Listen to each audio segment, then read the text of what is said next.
तो कह रहे हैं two circular cylinder of equal volume, दो सर्कुलर सिलेंडर हैं, इक्वल वॉल्यूम है, has their height in the ratio 1:2, 1:2 के रेशियो में उनकी हाइट है, the ratio of their radii is. तो इसका मतलब क्या है कि जो पहला सिलेंडर है और जो दूसरा सिलेंडर है, ठीक है, इनके वॉल्यूम बराबर है, तो ये वॉल्यूम बराबर हो गए, right, okay. Has their height in the ratio of 1:2, तो इसकी हाइट अगर h है तो इसकी हाइट 2h हो जाएगी, राइट। रेडियस दोनों के अलग अलग हैं, तो रेडियस को हम जो है r1 और r2 लिख लेते हैं, ठीक है, बात समझ में आ रही है? Yes sir. इन दोनों के वॉल्यूम आप इक्वेट करा दीजिए।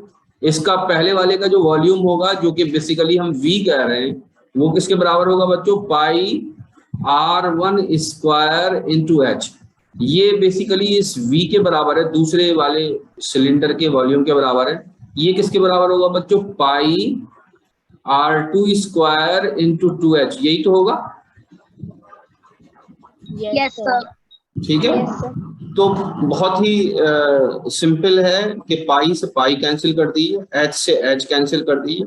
Now here r1 square upon r2 square is equal to 2, and if we are calculating the ratio, okay, तो r1 अपॉन r2 किसके बराबर हो जाएगा? √2 अपॉन 1, जो कि बेसिकली यहाँ आंसर नहीं है, ठीक है, कोई सा भी आंसर नहीं है। तो करेक्ट आंसर इसका क्या होगा बच्चों? √2:1, ठीक है। इसके अलावा क्या हो सकता है? इसके अलावा कुछ और हो सकता है? नहीं, ठीक है, समझ में आ गया? या फिर ऐसे भी लिख सकते थे इसको 2:√2, ऐसे ये भी करेक्ट होता है ना, √2 से मल्टीप्लाई कर दें ऊपर नीचे। तो इसमें से एक भी आंसर नहीं है, तो this is what the correct answer is, okay, इसको नोट कर लीजिए। ये बहुत सारे सवाल मेंसुरेशन के हैं आज, तो इसको हम देखेंगे। Area of a quadrant of a circle whose circumference is 22 centimetre, okay. तो सबसे पहले एक सर्किल बना लेते हैं हम, ओके। ये एक सर्किल है, तो इसके पास कुछ रेडियस भी होगा बच्चों, तो इसकी सरकमफ्रेंस दे रखी है हमको। क्या चीज दे रखी है बच्चों? इसकी सरकमफ्रेंस दे रखी है, सरकमफ्रेंस दे रखी है। सरकमफ्रेंस किसके बराबर है बच्चों? किसके बराबर होती है? 2 पाई इंटू r के बराबर होती है, जो कि बेसिकली 22 दे रखी है, राइट? Yes sir. r किसके बराबर हो जाएगा बच्चों? r किसके बराबर हो जाएगा? r कैसे निकालेंगे? r बराबर हो जाएगा 22 डिवाइडेड बाई 2 इंटू पाई, हो जाएगा। तो ये बेसिकली 11 बाई पाई हो जाएगा, ठीक है, यहां तक समझ में आ रहा है? Yes sir. अब क्या कह रहे हैं? Area of quadrant. तो एरिया ऑफ क्वाड्रेंट बेसिकली यानी कि इसका 1/4 हिस्सा, इसका हमें क्या निकालना है? इसका एरिया निकालना है। तो इसका एरिया पूरे सर्किल के area of circle, area of circle का चौथाई होगा या नहीं? 1/4 होगा, ठीक है, समझ में आ रही? तो area of quadrant is equal to pi r square upon 4। r pi की जगह पाई लिख देते हैं। r किसके बराबर है बच्चों? r बराबर है 22 अपॉन 2 पाई के, इसका स्क्वायर होगा, ठीक है, और मल्टीप्लाई कर देंगे 1/4, ठीक है, यहां तक समझ में आ रहा? बोलिए। Yes sir. ठीक है, तो ये पाई, ये वाला जो पाई है, यहाँ 2 पाई है नीचे, उस 1 पाई से कट जाएगा, तो ये ऊपर हो जाएगा बच्चों 22 into 22 upon 2 into 2 into pi into 4, ठीक है। सब बच्चे चेक कर ले इसको, सही लिखा या नहीं? तो ये दोनों 2 कट जाएंगे और यहाँ 11 और 11 हो जाएगा, ओके। तो ऊपर हो गया 11 इंटू 11 और नीचे आपके है 22, ऊपर पहुंच जाएगा 7 और नीचे रह जाएगा आपका 4। ओके, तो 11 टू द 4, ये हो गया आपका 77 डिवाइडेड बाई 8।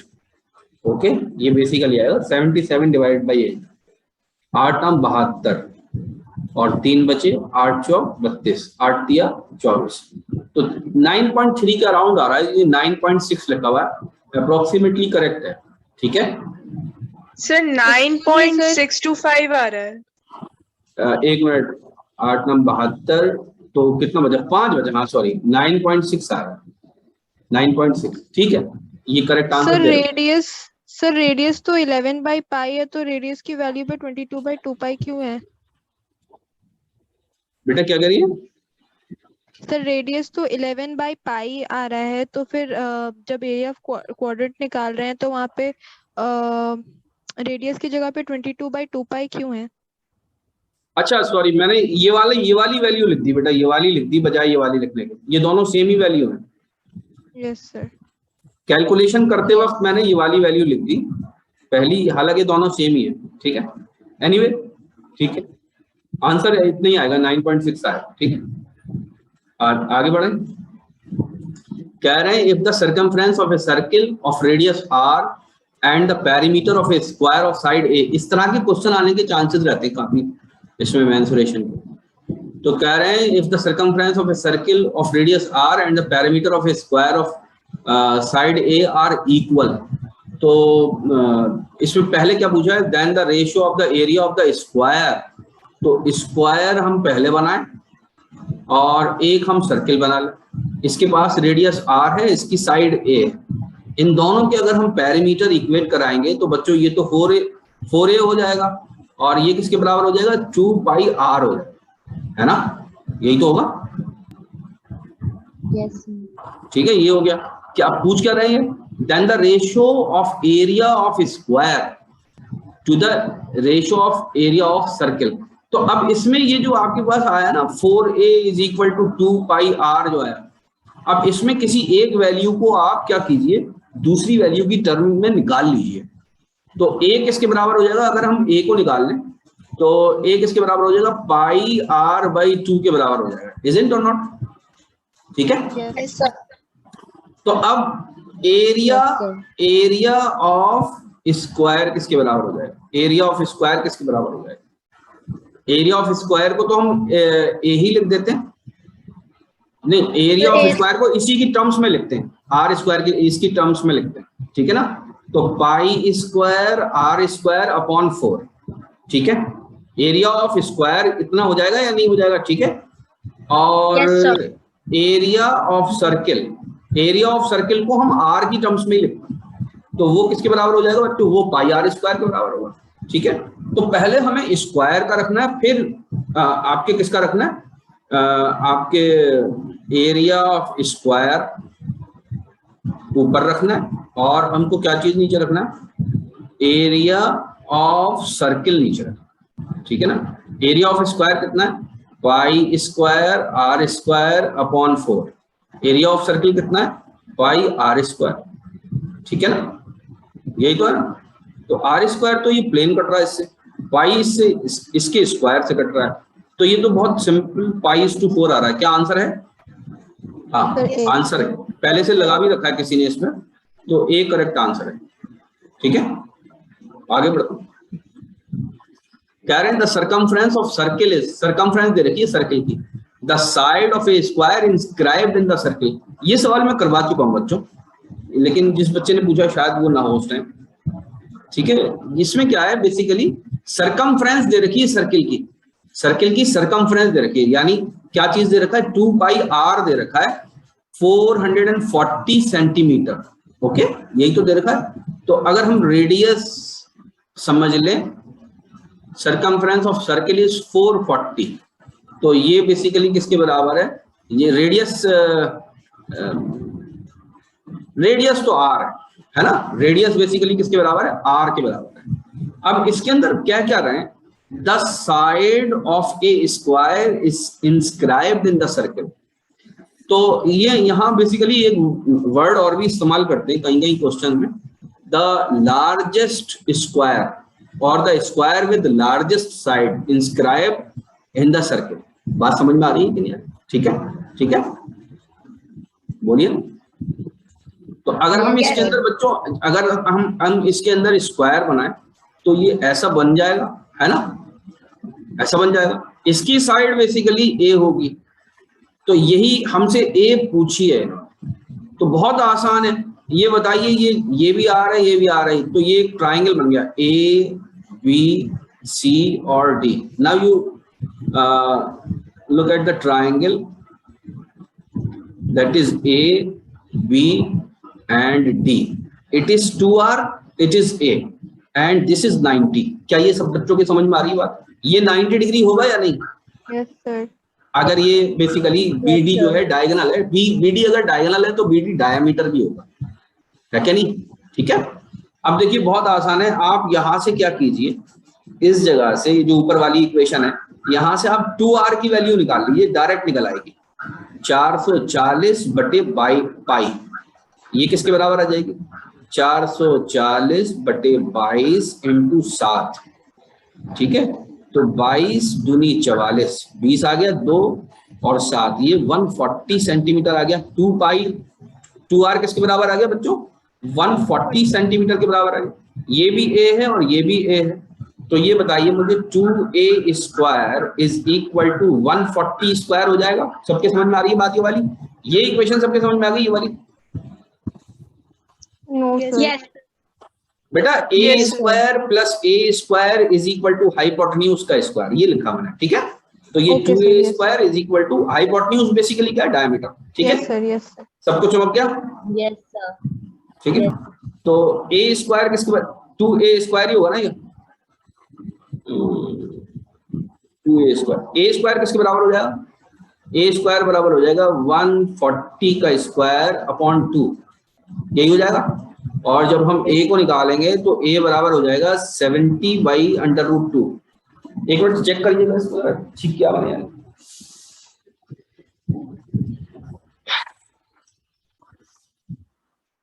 ये ऊपर 70 नहीं आएगा, ये ऊपर आएगा 140 बटे अंडर रूट 2। ठीक है ना।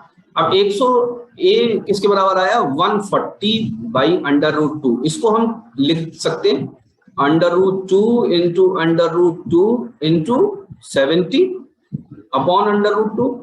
ये तो कैंसिल हो जाएगा, तो 70 अंडर रूट 2 आ रहा है सर। Yes, इसमें sir. सर Yes, इसमें 70 अंडर रूट 2 आ रहा है। ठीक है, सर जो सर आप लोगों के लिए होमवर्क के लिए ये क्वेश्चन है कि किसी सर्किल में अगर रेडियस R है, रेडियस R है, तो इसमें इस सर्किल के अंदर मैक्सिमम साइड या मैक्सिमम एरिया वाला इक्विलेटरल ट्रायंगल की साइड या एरिया, या नहीं एंड एरिया क्या होगा? यानी सबसे बड़ा इक्विलेटरल ट्रायंगल इसके अंदर आपको बनाना है, सबसे बड़ा इक्विलेटरल ट्रायंगल बनाना है इस सर्किल के अंदर, और उसका एरिया और उसकी साइड, पहले तो साइड ही निकालेंगे आप, फिर उसका एरिया निकालेंगे। ठीक है, सब लोग करेंगे। क्वेश्चन ये भी ठीक क्वेश्चन है, ठीक ठाक क्वेश्चन है। The radius of a circle is decreased bye 50%, it's area will be decrease by, percentage में दे रखा है। ठीक है, ध्यान से सुनिए। कोई सर्किल था जिसका रेडियस था R, सर्किल का बच्चों रेडियस कितना था? R, तो इसका एरिया किसके बराबर होगा? पाई R स्क्वायर के बराबर होगा या नहीं? बोलिए। अब हमने डिक्रीज कर दिया इसके रेडियस को, डिक्रीज कितना कर दिया बच्चों? हमने रेडियस कर दिया R/2, तो एरिया किसके बराबर हो जाएगा? जल्दी से बताइए। Area pi by 4 R square हो जाएगा या नहीं? Yes, sir. तो जो पुराना एरिया जो कि बेसिकली A था, अब ये नया एरिया A/4 हो जाएगा या नहीं? बोलिए। Yes, sir. Yes yes, sir. अगर पुराना एरिया 100 था तो ये 25 हो गया या नहीं? 25%। 25 हो गया। तो अब ध्यान से सुनिए, यहां जो वर्ड लिखा है वो लिखा है बाई, डिक्रीज्ड बाई, यानी कितने से कम कर दिया हमने। तो हमने 75% कम कर दिया या नहीं? जल्दी से बताइए। Yes, sir. Yes, sir. Yes, sir. अगर ये लिखा होता डिक्रीज्ड टू, अगर यहाँ वर्ड लिखा होता डिक्रीज टू, तो आंसर होता 25%। समझ में आया? Yes, sir. Yes, decrease yes. By यानी कितने, जैसे घर में आया केक, घर में आया केक, कह रहे हैं the radii of base of cylinder and A cone of the same height are in the ratio of 3:4. The ratio of their volumes. तो पहले हमको क्या चीज लिखनी है? सिलेंडर लिखना। ठीक है, सिलेंडर बना लें, सिलेंडर बना लिया। दूसरी चीज क्या बना लें? कोन बना लें, कोन बना लिया। इनके रेडियस कितने हैं? इसका 3 है, ये 3:4 लिखा है, तो इसके रेडियस को आप माने 3r और इसके रेडियस को कितना माने आप? 4r। हाइट दोनों की, इसकी हाइट भी h है, इसकी हाइट भी h है। ठीक है, the ratio of there volumes, तो इसका वॉल्यूम कितना होगा? इसका सिलेंडर का वॉल्यूम कितना होगा? सिलेंडर का वॉल्यूम, तो volume of cylinder divided by volume of cone. Volume of cylinder किसके बराबर होता है? पाई रेडियस का स्क्वायर, तो यानी 3r² इंटू h अपॉन आपके कोन का वॉल्यूम किसके बराबर होता है? 1/3 पाई इंटू रेडियस का स्क्वायर 4r² इंटू h। ठीक है, बात समझ में आ रही है? पाई से पाई कैंसिल हो गया, ये 3 ऊपर चला जाएगा, h से h कैंसिल हो गया, तो 3 आ जाएगा ऊपर। 3 कहाँ आ गया बच्चों? ऊपर। और ये 3r का होल स्क्वायर है, ये क्या हो जाएगा? 9r² हो जाएगा अपॉन ये क्या हो जाएगा? 16r² हो जाएगा, 16r² हो जाएगा। तो r² से कट गया, 3 9 27, right, and 16 is as it is 27/3, ये 27/16, सॉरी 27/16, ये यहाँ पर आंसर लिखा हुआ है। सबके समझ में आ गया? ऐसे ही होगा Yes, sir. बच्चों। इस तरह के सवाल भी आने की बहुत उम्मीद है। बहुत आसान पेपर आ गया तो मतलब ये कि इस तरह के सवाल आपको कई नजर आएंगे, और बहुत आसान सवाल भी नहीं है, इसको बहुत से बच्चे गलत करेंगे। लेकिन क्या करें, आप इसको बहुत सिस्टमेटिक वे में लिखिए और बहुत आराम से, हलवा सा क्वेश्चन है ये, बहुत आराम से आ जाएगा। बात समझ में आ रही है? बहुत सिंपल सा क्वेश्चन है। आप इसमें क्या करिए कि शुरुआत से मानना शुरू कर दीजिए, जो चीज उन्होंने दे रखी है वो लिखना शुरू कर दीजिए, आसान हो जाएगा बहुत, है कि नहीं? और इसी तरह से मानिए, जैसे मैंने ये 3r माना, ये 4r माना।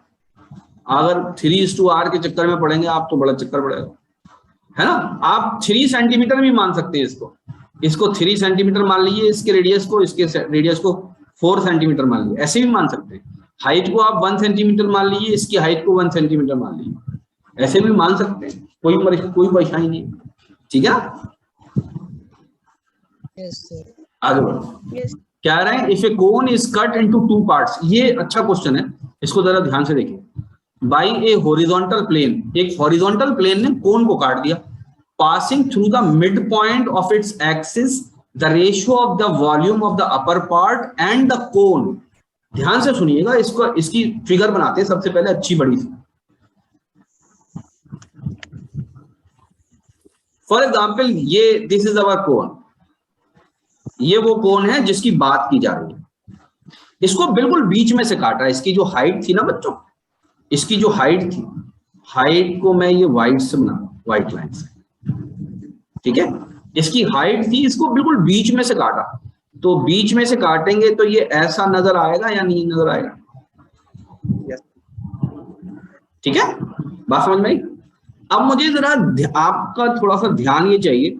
देखिए, एक तो ये ट्राइंगल है ABC और दूसरा D और E, ठीक है?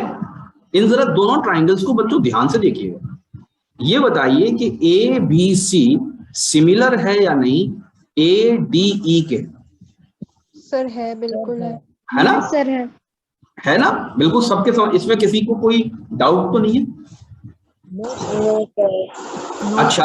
अच्छा, एक बात इन्होंने खास बता रखी है कि यहां से लेकर जो यहां तक हाइट है, ये जो भी हाइट है उसकी हाइट ये वाली आधी है। सब बच्चों को ये बात पता है? तो बच्चों मैं क्या करूं, मैं इसको 2h मानूंगा और इसको h मानूंगा। क्या समझ में आ रही है सबकी? Yes sir. क्योंकि ये दोनों सिमिलर ट्राइंगल हैं तो मैं इसको 2r मानूंगा और इसको r मानूंगा। सबके समझ में आ रहा, क्लियर हो रहा? Yes sir. मैं आधे का चक्कर नहीं रखूंगा, आधा आधा कर दो ना तो वो बड़ा दिक्कत होती है कि नहीं? अब बहुत ही सिंपल है, ऊपर वाले कोन का वॉल्यूम और पूरे कोन का वॉल्यूम। तो ऊपर वाले कोन का वॉल्यूम, तो यानी ऊपर वाले कोन का वॉल्यूम मैं V1 मान लेता हूं और पूरे कोन का वॉल्यूम मैं आपके V2 मान लेता हूं, V1/V2। तो 1/3 और पाई दोनों में आएगा, 1/3 और पाई दोनों में आएगा, है ना? आप चाहे तो ना भी लिखें इसको, r² इंटू h। तो ऊपर वाले के साथ क्या है, r² इंटू h, और नीचे वाले के साथ क्या हो जाएगा, 2r का होल स्क्वायर इंटू 2h। क्या सब बच्चों की समझ में आ रहा है? बिल्कुल सिंपल सा हो गया। 1/3 ये कट गया, h इससे कट गया, ऊपर क्या बचा बच्चों, ऊपर r² divided by 4r² into 2, r² cut गया, इससे 1:8 आ गया। क्या सबके समझ में आ गया? Yes sir. यस ठीक है, तो ये दे रखा है आंसर 1:8। ओके, बिल्कुल सिंपल क्वेश्चन है बच्चों। तो इसको ध्यान से देखिए, इसमें हमें x की वैल्यू निकालनी है, राइट? x की वैल्यू निकालनी है। अब ये देखिए, ये A, C, B और O, ये A, C, B, O ये क्या चीज है बच्चों, जल्दी से बताइए, ये क्वाड्रिलेटरल है या नहीं? Yes sir. यस ठीक है, तो इसके जो 3 एंगल हैं, यानी कि alpha plus beta plus gamma plus angle BCA। BCA को मैं कैसे, इसको कैसे लिखता हूं मैं, BCA इसको हम यहां पर मेजर लिख सकते हैं, ये वाला एंगल, ठीक है, या हम कॉन्वेक्स लिख सकते हैं, या इसका एक नोटेशन का तरीका और है, मेरे जहन से अभी निकल रहा है वो कैसे। यानी हम इधर वाला एंगल पढ़ना चाह रहे हैं, किधर वाला एंगल पढ़ना चाह रहे हैं बच्चों,